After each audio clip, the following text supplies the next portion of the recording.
আসসালামু আলাইকুম, কেমন আছেন সবাই? তো আজকে আরেকটি নতুন ভিডিও নিয়ে চলে এসেছি আপনাদের সাথে আড্ডা দেওয়ার জন্য, গল্প করার জন্য। তো আজকে আমি একটি নতুন টপিক নিয়ে, বলতে পারেন যে একটি ট্রেন্ডিং টপিক নিয়ে আপনাদের সাথে কথা বলবো, আর সেটা হচ্ছে বউ ব্যবসা। এখন ফেসবুকে বলেন, ইউটিউবে বলেন, সব জায়গায় দেখবেন যে পুরুষরা ক্যামেরার পিছনে থেকে তাদের বউদেরকে ক্যামেরার সামনে, মানে পাবলিকের সামনে দাঁড় করিয়ে দিচ্ছে, তাও বেপর্দায়। হ্যাঁ, দাঁড় করিয়ে দিতে পারেন, কাজের ক্ষেত্রে দাঁড়িয়ে যেতে হতে পারে, কিন্তু সমস্যা হচ্ছে কাজ করবেন ভালো কথা, কিন্তু পর্দা করে তো করতে হবে। আপনারা পাবলিকলি নিজেদেরকে মুসলমান বলে দাবি করছেন, কিন্তু মুসলমান হওয়ার কোনো শর্তই আপনারা পূরণ করছেন না। উল্টা আপনি সামান্য কিছু পয়সা উপার্জন করার জন্য, বাড়ি গাড়ি করার জন্য আপনি সমাজকে নষ্ট করছেন। পুরুষদেরও তো পর্দা আছে, তাদের চোখের পর্দাকে আপনারা নষ্ট করছেন, তাদের ক্যারেক্টারকে আপনারা নষ্ট করছেন। সেই বোনদেরকে বলবো যে এটা কি আপনাদের ঠিক? আপনারা পয়সা রোজগার করছেন, ভালো কথা, কিন্তু একটু ভেবে দেখবেন কি যে এই পয়সাগুলো কিন্তু সব দুনিয়াতেই থেকে যাবে। শুধুমাত্র এই পয়সা উপার্জনের জন্য আপনি বা আপনারা যেই গুনাহগুলো করে যাচ্ছেন, সেই গুনাহগুলোই কিন্তু আপনার সাথে আপনার কবরে যাবে। আর যেসব ভাইয়ারা এগুলো অ্যালাউ করেন, মানে যেসব হাজব্যান্ড ভাইয়ারা, গুণধর হাজব্যান্ড ভাইয়ারা এগুলো অ্যালাউ করেন, তাদেরকে বলবো যে আপনারা একটু হাদিসটা দেখবেন যে এই ধরনের পুরুষদেরকে কি বলা হয়, যারা তাদের তত্ত্বাবধানে যে নারীদেরকে আল্লাহ দিয়েছেন, যে নারীদেরকে আল্লাহ তাদের জন্য হালাল করে দিয়েছেন, সেই নারীদেরকে পাবলিকের সামনে বেপর্দায় চলাফেরা করতে যে আপনারা দেন, সেটার জন্য আপনাদেরকে হাদিসে কি বলা হয় আমি বলে দিচ্ছি। আপনাদেরকে বলা হয় হচ্ছে দায়ুস। দায়ুস কাকে বলে? আজকে আমার এই কথাগুলো শুনে একটু স্টাডি করবেন যে দায়ুস কাকে বলে, এবং দায়ুসের পরিণাম কি সেটা সম্পর্কেও আপনারা যারা পুরুষ আছেন, যারা আপনাদের আন্ডারে যেই ওয়াইফরা, মা, বউ বা বোন বা যাই বলেন না কেন, আপনাদের ঘরের যে নারী, যাদেরকে আপনাদের আন্ডারে দেওয়া হয়েছে, আপনাদের তত্ত্বাবধানে দেওয়া হয়েছে, সেই সব নারীদেরকে আপনারা যখন পয়সা রোজগারের মাধ্যম বানিয়ে ফেলেন বেপর্দা করে, হ্যাঁ, তখন একটু চিন্তা করে দেখবেন বা একটু স্টাডি করে দেখবেন যে আপনাদের পরিণামটা কি হবে ইন ফিউচার। কারণ দুনিয়াতে আপনি যে পয়সাগুলো রোজগার করবেন, এগুলো দুনিয়ার বাহিরে আপনি একটা টুকরাও নিয়ে যেতে পারবেন না। এগুলো সমস্ত কিছু আপনাকে দুনিয়াতে রেখে দিতে হবে। হ্যাঁ, ইদানিং ফেসবুকে গেলে দেখা যায় যে অনেক আপুরা, হ্যাঁ, বাড়ি করছেন, গাড়ি করছেন, অনেক দামি দামি বাড়ি গাড়ি করছেন। হ্যাঁ, আবার তাদেরকে যখন, মানে তাদের স্বামীদেরকে যখন মানুষ কি বলবো যে সতর্ক করছে, বউ ব্যবসায়ী বলে তাদেরকে নিরুৎসাহিত করছে, বলছে যে বউ দিয়ে ব্যবসা করেন না। হ্যাঁ, তারা কিন্তু আপনাকে খারাপ ইন্ডিকেট করে নাই, কারণ আপনি যা করছেন আপনাকে তাই বলা হচ্ছে। কারণ আপনি আপনার বউকে ব্যবসার মাধ্যম হিসেবে ইউজ করছেন, ব্যবসার পণ্য বানিয়ে দিয়েছেন, যে কারণে আপনি তাকে পর্দা করাচ্ছেন না, তাকে পুরুষের সামনে আপনি লেলিয়ে দিচ্ছেন, যাতে করে পুরুষরা তাকে দেখে পছন্দ করে। এবং ভালো কিছু, মানে ভালো কন্টেন্টগুলো ঘেটে, অ্যানালিটিক্স যদি আপনারা ঘেটে দেখেন, তাহলে দেখবেন ম্যাক্সিমাম কন্টেন্টেরই আপনার যে ভিউয়ার্স বা দর্শক যাই বলেন না কেন, অডিয়েন্স যাই বলেন না কেন, ম্যাক্সিমাম অডিয়েন্সই হচ্ছে পুরুষ। হ্যাঁ, নারীরা কিন্তু পুরুষদের থেকে অডিয়েন্স হিসেবে বেশি পরিমাণ থাকে না, পুরুষের সংখ্যায় বেশি থাকে অডিয়েন্স হিসেবে। সো এই সমস্ত অডিয়েন্সকে ক্যাপচার করার জন্য, ভিউ বাড়ানোর জন্য আপনারা আপনার ঘরের নারীকে ব্যবসার মাধ্যম হিসেবে ইউজ করছেন বা পণ্য হিসেবে ইউজ করছেন। যদিও আপনাদের নিজেদেরকে জাস্টিফাইড করার অনেক ধরনের মানে কথাবার্তা আছে। সেদিন দেখলাম একজন ফেসবুকে, হ্যাঁ, ডুপ্লেক্স বাড়ি তুলে তার বউকে যখন মানুষ এসব বলেছে, তখন সে বুক ফুলিয়ে বলছে যে আমি আমার মা বউকে নিয়ে আমি বাড়ির ভিডিও বানাই। বাড়িতে নাকি সে মা বউকে নিয়ে ভিডিও না বানান, কেউ তো না করে নাই, মা বউকে নিয়ে ভিডিও বানান, বাচ্চাকে নিয়ে ভিডিও, সবাইকে নিয়ে ভিডিও বানান, কিন্তু অবশ্যই তো যথাযথ পর্দা মেনটেন করে তাদেরকে দিয়ে কাজ করাবেন, তাই না? আপনার বউ, আপনার মা, আপনার সন্তানকে কোটি কোটি পুরুষ বেপর্দা অবস্থায় দেখছে, তাদের এক একটা চুল দেখাও তো গুনাহ। ঠিক আছে, তাদের চুল বেপর্দা অবস্থায়, তাদের চেহারা, শরীর সব কিছু মানুষজন উপভোগ করছে, তাদের সৌন্দর্য। যেখানে আপনার মানে একটা হাজব্যান্ড হিসেবে আপনার স্ত্রীর যে সৌন্দর্য, সেটা ভোগের একমাত্র হকদার হচ্ছেন, মানে বৈধ হকদার হচ্ছেন আপনি।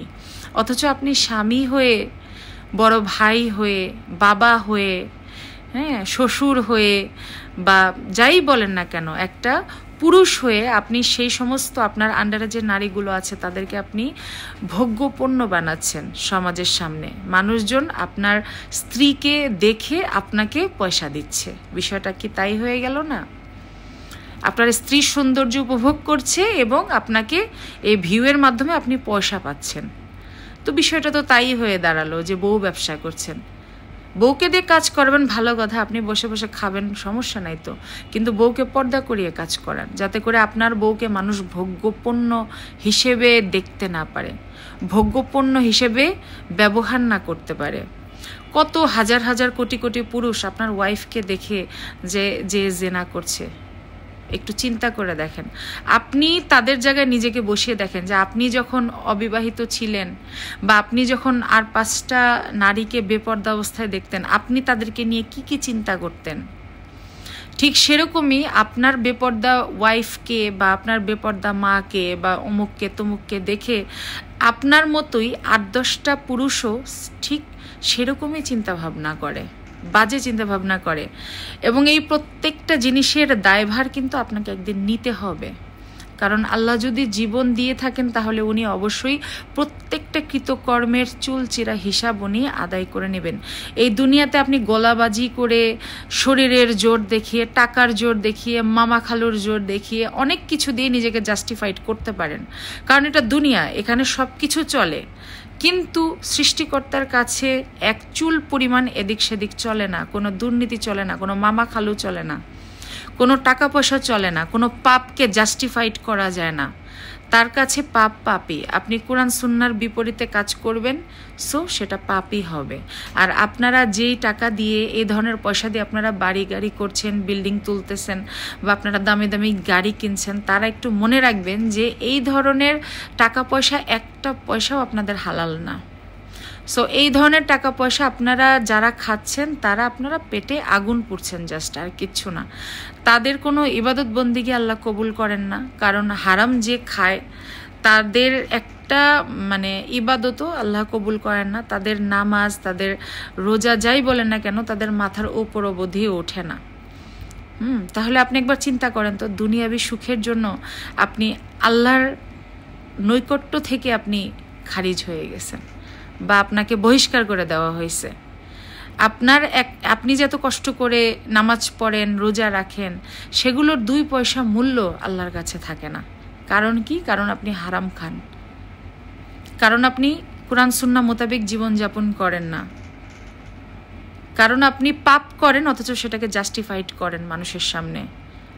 পাবলিক যখন আপনাদেরকে সতর্ক করে, তখন আপনি বলেন কি আমাদেরকে হিংসা করছে, হিংসায় জ্বলে তো এই জন্য এইসব কথা বলে। ওই পাবলিকরাই আপনাদেরকে ভিউ দেয় বলে আপনারা 4টা ভাত খেতে পারেন, বা আপনাদের পেটে 4টা ভাত যায়। সে পাবলিকরা আপনার ভালো চায় দেখে আপনাদেরকে কি বলবো যে সতর্ক করে যে এগুলো কোরআন সুন্নাহ মোতাবেক জীবনযাপন না। সে মানুষ কখনো আপনার ভালো চায় না, যে আপনার ভুল ধরে না। সেই ব্যক্তি আপনার সবথেকে বড় বন্ধু, যে আপনার ভুল দেখে এবং সেটাকে আওয়াজের মাধ্যমে, হাতের মাধ্যমে, কর্মের মাধ্যমে শুধরানোর চেষ্টা করে, আপনার উপকার করে। কারণ তারা খুব ভালো মতোই জানে, যারা পরহেজগার, যে এই দুনিয়ার জীবন কিছুই না। আপনি যে দুনিয়ার জীবন একটু সুখে থাকার জন্য যা যা করছেন, আপনার ওয়াইফকে দিয়ে, মাকে দিয়ে, যাকে ইচ্ছা তাকে দিয়ে, বা আপনার নিজেকে দিয়ে, এগুলো কখনোই আল্লাহর কাছে জাস্টিফাইড না। সো এই মানে বউ ব্যবসায়ী যে ভাইয়ারা, তাদেরকে বলবো যে আপনারা এখনও সতর্ক হয়ে যান, ভদ্র হয়ে যান।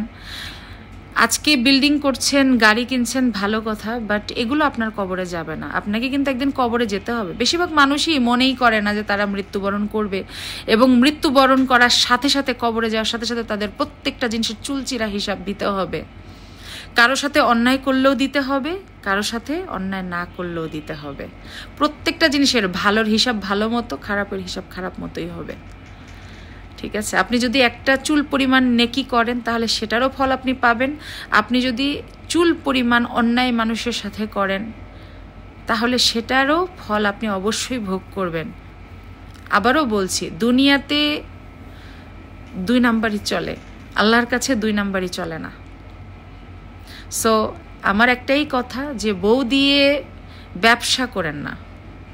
বউ হচ্ছে পর্দা করিয়ে রাখার জিনিস। হ্যাঁ, বউ যদি কাজ করে অবশ্যই আপনি তাকে কাজের স্বাধীনতা দিবেন, তাকে কমফোর্ট জোন দিবেন কাজের জন্য, কিন্তু তাকে বেপর্দাভাবে পাবলিকের সামনে দাঁড় করিয়ে দিবেন না। কারণ হাদিসে আছে যে স্বামী স্ত্রী একে অপরের পোশাক স্বরূপ। তা আপনার স্ত্রীকে যখন মানুষ অর্ধ উলঙ্গ দেখে তখন তো আপনিই অর্ধ উলঙ্গ হয়ে যাচ্ছেন পাবলিকের সামনে। আপনার স্ত্রীকে যখন মানুষ উলঙ্গ অবস্থায় দেখে তখন তো আপনিই উলঙ্গ হয়ে গেলেন। আপনি একটা পুরুষ মানুষ হয়ে একটা ওয়াইফকে কন্ট্রোল করেন না কেন? আপনি তাকে বেপর্দাভাবে অ্যালাউ করেন কিভাবে কোটি কোটি মানুষের সামনে, যেখানে আপনি ভালো করেই জানেন যে পুরুষের নজর কতটা খারাপ। পুরুষ একটা মেয়ে মানুষের শরীর নিয়ে কি ধরনের চিন্তা করতে পারে। আপনি তো নিজেও একটা পুরুষ, আপনি তো জানেন যে একটা পুরুষ একটা নারীকে নিয়ে সেকেন্ডে কি ধরনের চিন্তায় চলে যায়।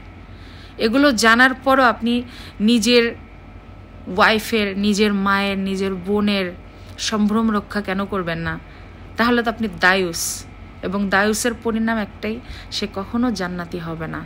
আর বেপর্দা আপুদেরকেও বলছি, আপনারা যারা টাকার পিছনে মানে ম্যাড ডগের মতো মানে ছুটে চলেছেন 4টা পয়সা কামানোর জন্য, মানে পারলে টাকার 4 পিঠ চেটে ফেলেন, সেই সব ম্যাড ডগ আপুদেরকে বলবো যে পয়সা করে ইনকাম করেন, কোনো সমস্যা নাই, কিন্তু ম্যাড ডগ হয়ে যায় না। মানুষ হয়ে পয়সা করে রোজগার করার চেষ্টা করেন, হালাল খাওয়ার চেষ্টা করেন, এবং সেটা জাস্টিফাইড ওয়েতে করার চেষ্টা করেন, হালাল উপায়ে করার চেষ্টা করেন। আপনাকে কাজ করতে কেউ মানা করেনি। আমাদের ধর্মে যার যেমন মা খাদিজা আছেন, অনেকেই আছেন যারা ব্যবসা বাণিজ্য করেছেন, তারাও নিজেদের সম্ভ্রম রক্ষা করে পর্দার আড়ালে থেকে পর্দা করে, যথাযথ পর্দা করে পুরুষের সামনে গিয়েছেন, এবং তারাও কিন্তু যথাযথ পর্দা মেনটেন করে হালালভাবে রোজগার করেছেন, তাতে কোনো নিষেধাজ্ঞা ছিল না। আপনারাও ইনকাম করেন, আপনারাও কাজ করেন বাইরে, আপনাদের নিজেদের প্রতিভাকে বিকশিত করেন, কিন্তু উলঙ্গ হয়ে না। তো আমার রিকোয়েস্টগুলো বিবেচনা করে দেখবেন। টাকা পয়সাটা ভাইরে দুনিয়ার সৌন্দর্য, টাকা পয়সা আপনার কবরে যাবেন না। দুনিয়ার জীবন হচ্ছে এইটুকু, আর আখিরাতের জীবন হচ্ছে অনন্তকালের। সো এই সামান্য একটু সময়ে সুখে থাকার জন্য অনন্তকালের জীবনকে পায়ে ঠেলে দিবেন না। আশা করি সবাই আমার কথাগুলো ভালো দৃষ্টিতে দেখবেন এবং সেগুলো ভালো মতো পর্যালোচনা করে নিজেদেরকে শুধরে নেবেন। তো আজকে আর কথা বাড়াচ্ছি না, সবাই ভালো থাকবেন, সুস্থ থাকবেন। সবার জন্য অনেক অনেক দোয়া এবং শুভ কামনা, এবং আপনাদের সবার সার্বিক মঙ্গল কামনা করছি। আল্লাহ হাফেজ। আসসালামু আলাইকুম ওয়া রাহমাতুল্লাহি ওয়া বারাকাতুহু। জাযাকাল্লাহ খায়রান।